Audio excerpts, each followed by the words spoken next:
I, 21-year-old man, don't understand how I objectified my girlfriend, 22-year-old woman. Just for some background context, I'm currently doing my final year of grad school, and I'm undertaking a big dissertation for my final project, which has meant a lot of long nights at the library and not much time to see my girlfriend. I've talked to her about this, and she knows that it's just for a couple of weeks and that it's really important for me to do well so I can carry on with my education. The other day, I was talking to my girlfriend, and she was telling me how she was coming onto her period and that she was feeling a bit down. I managed to finish my dissertation work a bit early and thought it would be nice to visit her at work and bring her some of her favorite cookies. I told her this beforehand, so she knew it wouldn't be a surprise when I showed up. And I also double-checked that she wanted these cookies. When I got there, I could tell she was a bit under the weather, and she asked me to come around to the side of the stall so I wasn't in the way of customers.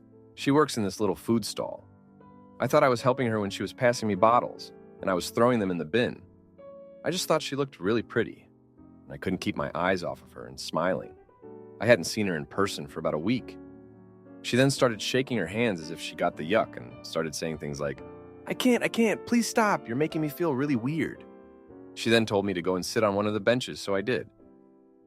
I figured I must have been in the way, so I just sat down and started making some notes on my dissertation.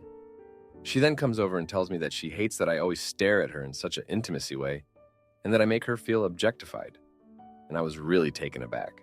In the moment, I wasn't thinking of anything intimacy at all, and I felt horrible that I made her feel that way. I began to get really self-conscious and kind of just kept my head down on my work. She went back to serve these customers, and they were regulars, so she started chatting with them.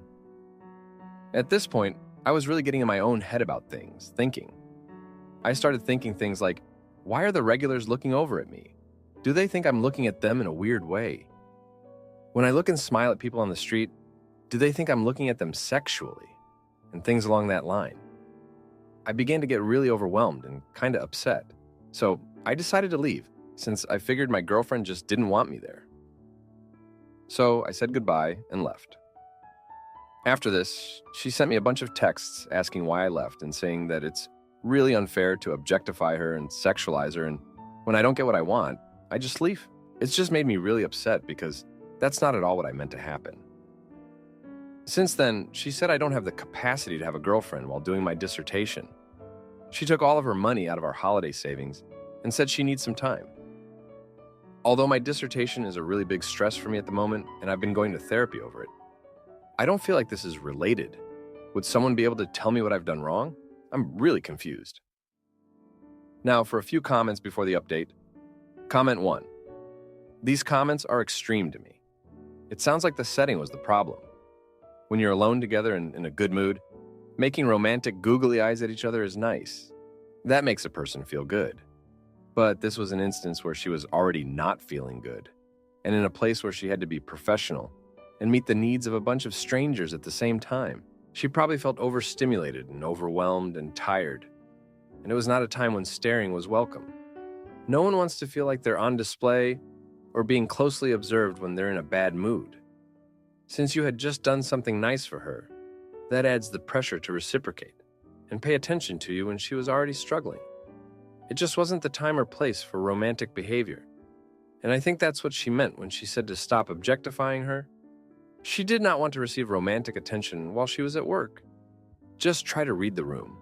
Don't take it personally when people need a little space. And save your hard eyes for when she's in the mood to receive them. Comment 2. I don't think objectified is maybe what she's trying to convey. But sometimes having someone look at you with love and admiration and, in a way, a strong desire for them to be in your life can be a very overwhelming feeling, especially when you're not in a place to reciprocate. Some people handle that fine, but it can generate a lot of uncomfortable feelings for those who aren't comfortable being stared at.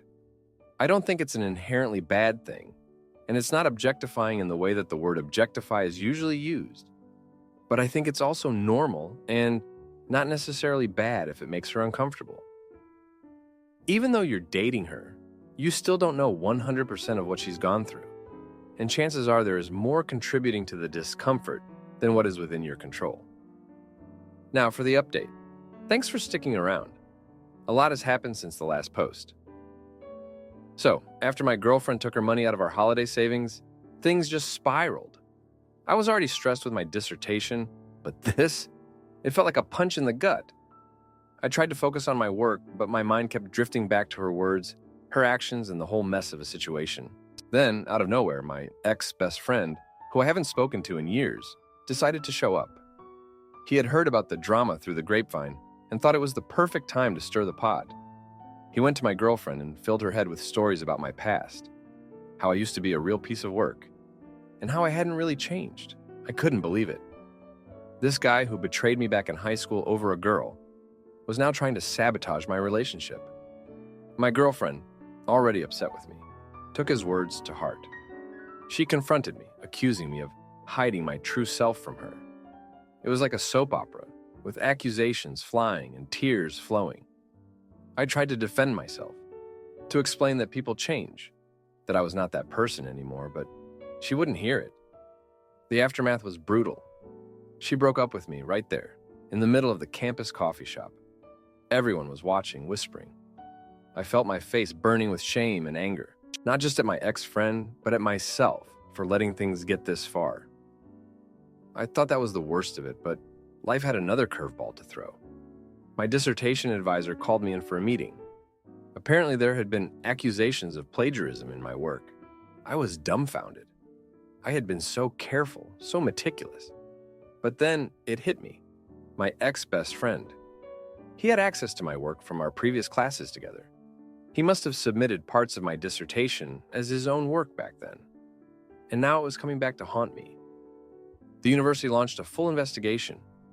I was suspended from my program pending the outcome.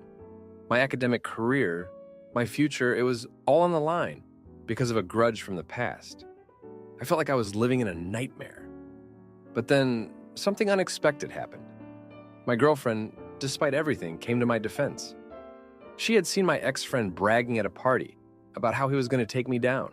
She realized she had been manipulated, that the stories he told her were twisted with lies and jealousy. She went to the university committee with what she knew, and they were able to confirm that the plagiarism was not my doing. My suspension was lifted, and I was allowed to continue with my dissertation. It was a small victory, but it felt huge. As for my ex-best friend, he was finally exposed for the liar he was. The university took action against him, and he was the one left to face the consequences of his actions. My girlfriend and I, we were trying to work things out. It's not easy, trust has to be rebuilt, and wounds need to heal. But we're giving it a shot. We're taking it one day at a time, trying to move past the drama and the hurt. Thanks for reading. Aita for moving on too quickly and facing the consequences with my ex-wife and a new lover. Around 6 weeks ago, I left my hurtful wife after realizing how bad she was. Prior to this, we hadn't had intimacy for 3 years, and when we did, there was no foreplay, and I hadn't received or given oral in close to 20 years. It was just me on top and her telling me to go as fast as I can so I can finish quickly. There was also zero affection. No holding hands, no kissing, no hugging, no snuggling up, nothing. We didn't even share a bed. Since becoming single, I have realized how much I missed this. I had basically suppressed this desire with my ex because I knew it was never going to happen. Since becoming single, it's like a switch had flicked, and I realized there's a world of women out there who might want me to bake them some cakes, snuggle up, and watch some rubbish TV, and I can play with their hair, stroke their back, or whatever. After my original post on here, a woman started talking to me who seems lovely, and I expressed these desires. She said she'd love to do that with me, without any implications of anything more happening. She arranged to come over last night, and we arranged to watch a movie. I made her a cake that she said she'd like, and I was all set. She arrived, and it was the first time I'd really seen her. She was very beautiful, and the couple of photos I'd seen hadn't done her justice. She told me she didn't drink alcohol, so I offered her a tea, which she accepted, along with a slice of cake. The cake went over well, and she asked for seconds and then thirds, which was fine by me, LOL. After that, she suggested pushing my sofas together, getting a duvet, and getting under it to watch a film. Then she said, or if you've got a TV in your bedroom, let's just go up there. Being terrible at hints, I thought that was just a good idea, so I said yes. As soon as we got into the room, she just stripped off and got into bed, saying she felt bloated from the cake. She wanted me to sit up while she lay with her head on my lap, and I stroked her back and played with her hair. I'll spare you the details, but I imagine you can guess what she tried to do pretty quickly in that position. My body wasn't up for it, nor was I expecting it at that time, which was stupid of me. Nothing happened. She then said, "Maybe I'm just nervous," and started kissing me and rubbing herself against me. I felt terrible for her because she was really trying, but my body just wouldn't play along. She then got upset and said I made her feel ugly, and that crushed me because that's exactly how my ex-wife always made me feel. She ended up getting dressed and leaving. I tried messaging her straight away to apologize, but she must have blocked me as soon as she got in her car. Is this my life now? I can't even have intimacy with someone? I'll be honest, I've only slept with 3 people before, and they were all in relationships. I've never done no strings attached stuff. If she unblocks me, how do I apologize to her for making her feel bad? Now for a few comments before the update. Comment 1. You have trauma surrounding this issue from your hurtful relationship, and talking to a therapist could help. Additionally, as you age, it becomes more difficult to perform suddenly like that. Her saying you made her feel ugly was hurtful and uncalled for. You didn't do anything on purpose and did find her attractive. She was just too immature to handle the situation. Comment 2. Don't apologize. You are not obligated to engage in intimacy activity with anyone. It seems like you weren't ready, and she attempted to initiate without your consent. Block her, and when you're ready, find someone who truly cares about whether or not you want to have intimacy. 6 months is not a long time to recover from an hurtful relationship. Now for the update. Thanks for sticking around for more of my saga. So, after that whole mess with the woman who blocked me, things got even more complicated. My ex-wife, let's call her E, somehow got wind of my little encounter. I don't know who's been talking, but E showed up at my doorstep, fuming and accusing me of moving on too fast. The nerve, right? After years of coldness, she suddenly cared enough to make a scene. E started yelling about how I was never attentive enough, and that's why our marriage fell apart. She even had the audacity to claim that I was the one who never wanted affection. Can you believe that? It was like she was rewriting our entire history to make herself the victim. I tried to keep my cool, but when she mentioned that she had been seeing someone for the past year, I lost it. That's right, while we were still married. The confrontation ended with E storming off, but not before she threw a rock through my living room window. Now I'm dealing with a broken window, a bruised ego, and the realization that my marriage was even more of a sham than I thought. But wait, there's more. A few days later, I got a call from a mutual friend who said E had been bad-mouthing me all over town, telling anyone who would listen that I was the one who had an affair. The rumor mill had gone into overdrive, and my reputation was taking a hit.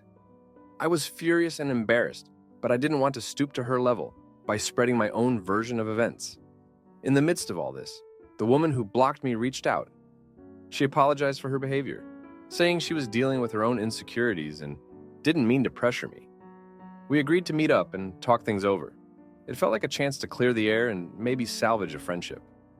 We met at a coffee shop, and the conversation was surprisingly honest. She opened up about her past relationships and how they left her feeling unwanted.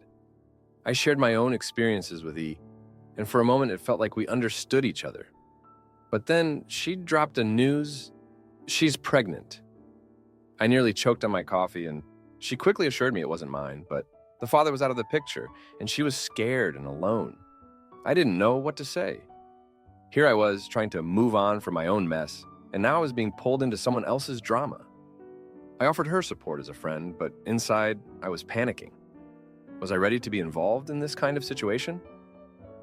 After our talk, I walked her to her car, and we promised to keep in touch. As I watched her drive away, I couldn't help but feel like I was accepting a terrible situation without even realizing it. My life had become a soap opera, and I was just waiting for the next episode of chaos. Thanks for reading. Aita for dumping my boyfriend after discovering his too-close-for-comfort relationship with his sister. My boyfriend, 26-year-old male, and I, 25-year-old female, have been dating for 3 months. I noticed as early as the talking stages that he and his sister have a close relationship, but thought nothing of it. I have 2 brothers and a sister. We all live in the same house. We're all cool with each other, but I wouldn't call any of them my best friend. My boyfriend, on the other hand, lives with his mom and his sister. His older sister is married and moved out. There was a time where they lived in an apartment alone until their mother joined them, too, 3 years in, because their current apartment only fits 2 people. Him and his sister share the same bed, which he never mentioned to me until I got curious why we were always in the living room, and I got it out of him. Of course, I completely understand why someone would be a bit embarrassed about this, but I didn't think twice, because I know how close they are. They've been through so much together that I wouldn't dare question their closeness. I made a comment once about him talking about his sister a lot, and he quickly apologized and said, "She's my best friend." I mean, who am I to judge when I obviously do not understand this kind of relationship, because I never had one? For clarification, the sister is in a 3-year relationship with her brother / my boyfriend's old friend. During our 3rd or 4th date together, I remember him picking me up and he was in the worst of moods. I asked what was wrong and he said his sister was giving him a hard time because he completely forgot he needed to drop her off somewhere, and we live an hour apart from each other. He even lied to his sister about seeing me, and she lost her cool when she found out he ditched her plans for a girl. His mood did not change all day, and it felt like I was on a date by myself because all he did for the rest of the day was text his sister intensely and barely paid any attention to me. TBH, that bothered me. And I feel like that was an early sign to do something about this LOL. The sister and her boyfriend are planning on settling down together soon. They even have a house built and already have a room ready for my boyfriend because they can't live without each other. Recently, his sister and her boyfriend traveled together, but before they did, the sister pressured my boyfriend so much into joining them. My boyfriend explained that he wouldn't want to travel unless I joined them. I told him it wouldn't be financially smart of me to travel now, and that was that. The argument between him and his sister kept going for a whole week. She would suggest solutions, like she would pay for the ticket for him, or they would pay for the hotel, and we'd just get our tickets. I wasn't going to budge, and my boyfriend was getting pressure from both sides. I told him that I wouldn't mind if he traveled alone, but he insisted he wanted me to go with. His sister would throw in comments to my boyfriend like, "You're such a loser. Why don't you want to travel with me? I'm giving you solutions. Forget about the money. I want you with us. This is a once-in-a-lifetime thing. Why are you being annoying?" What was weird is that she was already traveling with her boyfriend, and I'd be completely satisfied if that were the case for me. But she was so adamant about her brother joining them. While she was away for a week, my boyfriend was feeling low, so I decided I'd keep him company and sleep over for a couple of days. I thought I was doing something nice until his mother made a comment that made me rethink what was going on. She said, "I'm really glad you're keeping him company because these two are inseparable and get borderline depressed when either of them are away from each other." I remember feeling weird the day before his sister was coming back. We were in bed, the same bed that him and his sister share. And I made a snarky joke and said, "Now that your sister's coming back, you won't need me because I was just a replacement." He acted so disgusted and told me to never joke like that again. The thing is, I have my confirmation that there's nothing weird going on between them, but I worry that I might not ever be at the top of his priorities the way I'd want to be. I'm not trying to compete with their relationship, and I definitely would not want to get in between them. I somewhat still admire their relationship, even without completely understanding it. I grew up in a dysfunctional family, always had my own back, never had someone I can depend on. I thought I found my person within my boyfriend. Everything was perfect, until I started noticing how codependent they are on each other. Now, for a few comments before the update. Comment 1. Why are you still with him? He's 26-year-old. Dude isn't going to change. Why does he want to be an extra in his sister's life rather than living his own life? Nevertheless, good luck with them. Comment 2. First, there is nothing wrong with you wanting to be the priority. That's how it should be. Second, have you brought this up to him at all in any way? Now, for the update. Thanks for sticking around for this update. A lot has happened since the last post. So, my boyfriend's sister came back from her trip, and things took a turn I didn't see coming. The day after she returned, She and her boyfriend announced they were expecting a baby. Everyone was over the moon, but I noticed my boyfriend seemed off. He was happy, sure, but there was this look in his eyes like he was losing something. Turns out he was. His sister sat us down and dropped a surprise. She wanted my boyfriend to move in with them to help with the baby.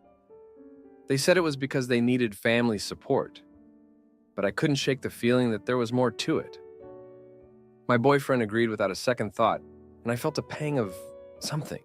Jealousy? Fear? I couldn't put my finger on it. A few days later, my boyfriend's moodiness made sense. His sister's boyfriend, let's call him Mark, pulled me aside.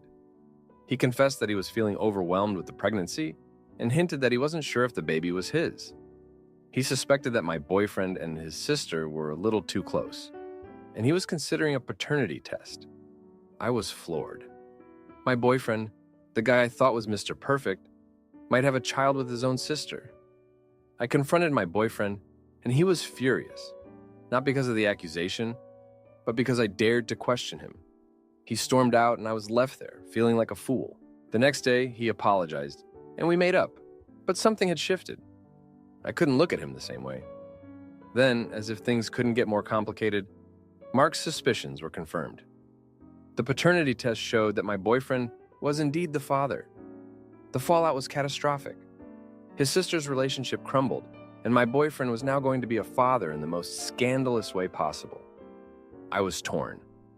Part of me wanted to support him through this mess, but another part of me was disgusted by the whole situation. I decided to take a step back and let them sort out their family drama. My boyfriend begged me to stay, promising that it was all a misunderstanding, but I couldn't. I needed space to think. In the aftermath, his sister moved out of the house she shared with Mark and back into the apartment with my boyfriend and their mom. The family was in shambles, and I was on the outside looking in. I felt betrayed, not just by my boyfriend, but by myself for not seeing the signs earlier. And just when I thought I could breathe, another twist hit me. My boyfriend's mom confessed that she had known about the relationship between her children all along. She had turned a blind eye, hoping it would resolve itself. I was disgusted. How could a mother allow such a thing? I moved out of our shared apartment and back in with my family. I needed to be around people who had a sense of right and wrong. My boyfriend tried to contact me, but I couldn't face him. I was too angry, too hurt. Now I'm trying to rebuild my life without him. It's hard, but I know it's for the best. I can't be with someone who's entangled in such a mess. I need to find someone who can put me first, not as a replacement, but as a partner. Thanks for reading this update. If you like this video, you'll probably like these too. Also, while you're here, please consider subscribing. It's your support that keeps this channel alive and allows me to make better and longer videos. Have a great day.